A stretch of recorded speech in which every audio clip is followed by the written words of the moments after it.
ঐতিহাসিক চুনতি সিরাত ময়দানে দাবদাহে বৃষ্টির জন্য দোয়া ও ইস্তিসকার নামাজ। গতকাল সোমবার ঐতিহাসিক চুনতি সিরাত ময়দানে দাবদাহে বৃষ্টির জন্য দোয়া ও ইস্তিসকার নামাজ আদায় করা হয়েছে। এতে হাজারো ধর্মপ্রাণ মুসল্লিরা অংশগ্রহণ করে।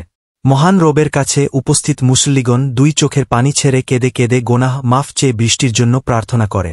ইস্তিসকা শব্দের অর্থ পানি প্রার্থনা করা বা বৃষ্টির জন্য দোয়া করা।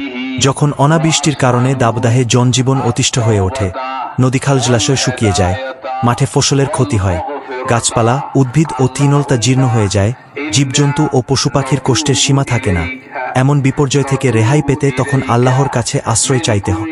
অতীত গুনাহের জন্য আল্লাহর কাছে ক্ষমা প্রার্থনা করে 2 রাকাত নফল নামাজ পড়ে আকুতি ভরে বৃষ্টির জন্য প্রার্থনা জানানোকে ইস্তিসকা বলা হয়। এই নামাজকে ইস্তিসকার নামাজ বলে। আল্লাহ তাআলা বলেন, হে মুমিনগণ, তোমরা সবর ও সালাতের মাধ্যমে আল্লাহর সাহায্য কামনা কর। নিশ্চয় আল্লাহ ধৈর্যশীলদের সঙ্গে আছেন। সময় ও স্থান: সূর্যোদয়ের পর 2-3 মিনিটের মতো সময় অতিবাহিত হলে ইস্তিসকার নামাজ পড়া যায়।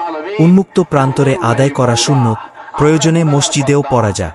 অজু গোসল করে পুরুষেরা, শিশুরা ও বৃদ্ধরা গরিবানা পোশাকে হেঁটে অবনত মাথায় খোলা মাঠে একত্র হবে। Post TV, Lohagara, Chittagong.